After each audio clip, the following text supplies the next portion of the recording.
Okay, let's look at a exam question. Going back a bit to mechanics, we're going to be looking at acceleration and using Suvat equations, that sort of thing. And we know it's Suvat equations we're going to be using because the constant is, the topic is constant acceleration as opposed to variable acceleration. So the exam question I want you to take a look at is this one. Not too bad. I don't think I need to give you too many hints particularly, other than the fact that you should be really careful about taking into account the fact that this scenario that you're being given is described effectively in two stages. There's something that happens in the first 3 seconds, and then after 3 seconds things change slightly. So any final answers that you derive in this particular question, make sure you've considered both of those stages when it's relevant. Okay, so have a read through it and then give this one a go. Pause the video now.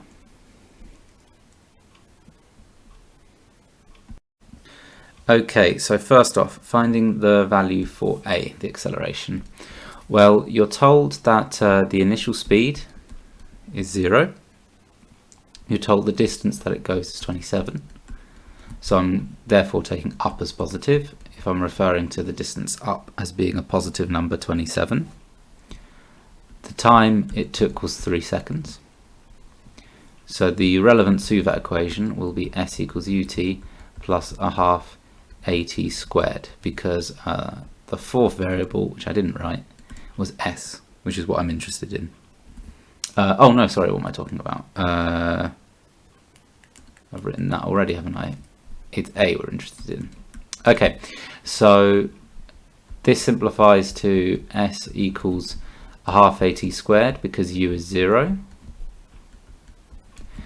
And this tells us that 27 must be equal to a half of A, which we're looking to find, times t squared is 9. So in fact I'll just change this fraction immediately to 9 over 2a.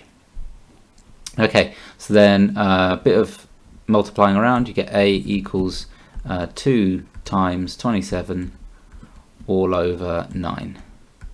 And 2 times 27 over 9, that's 54 over 9, 6. Okay, and that's your final answer for A. The acceleration is 6. Okay, then for part B, we're looking for the speed of the rocket after it's left the ground after 3 seconds. So I'm looking for the final speed v. The initial speed is again 0.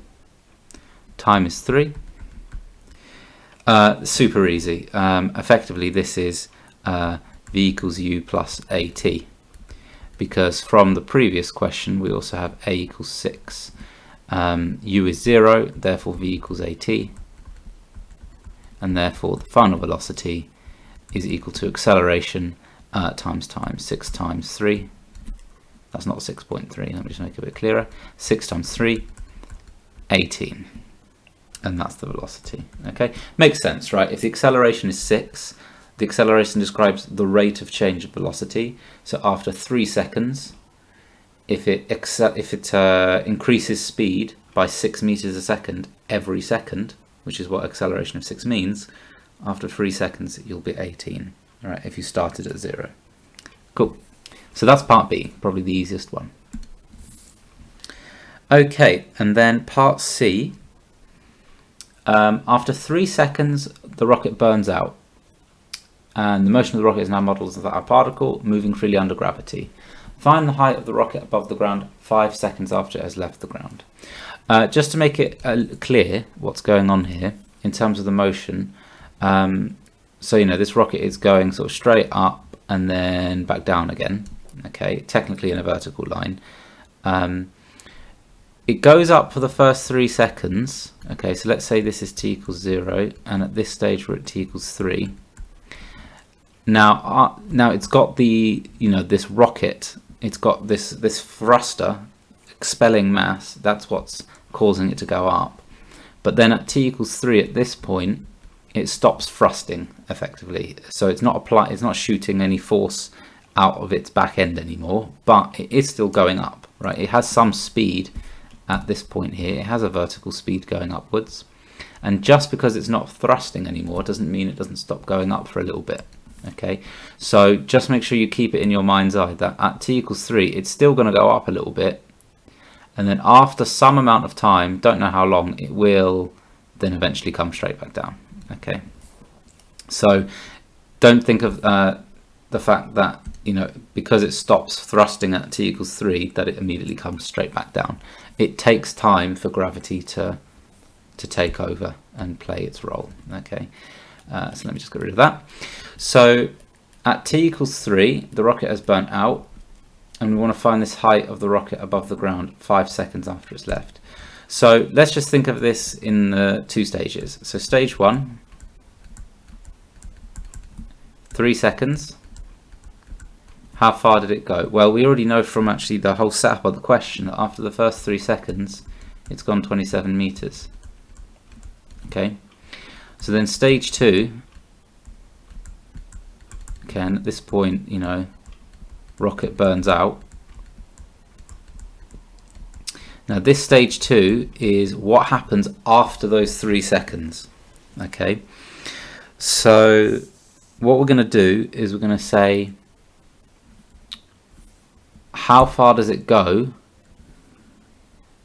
when it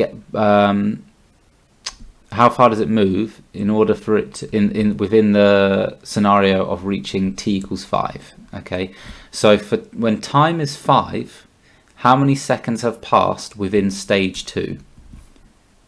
So it'll be 2 seconds, right? So stage 1 is 3 seconds, and then the second stage will be 2 seconds, giving a total of 5 seconds after having left the ground.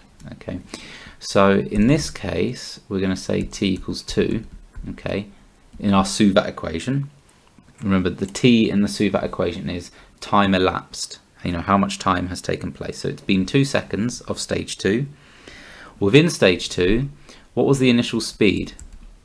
Well, at the initial speed at time equals 3, is the final speed of stage 1. Okay, so the initial speed of stage 2 is the same as the final speed of stage 1. That was 18. That's what we worked out on the previous question. What's the acceleration? If we're taking up as positive, which we are, because u we're taking as 18, then the acceleration is just minus gravity, specifically, minus g, acceleration due to gravity, that's minus 9.8. And s is what we're interested in. Okay, now that s will be the displacement that takes place within stage 2. Okay, so from this we're going to get s equals, which one are we going for?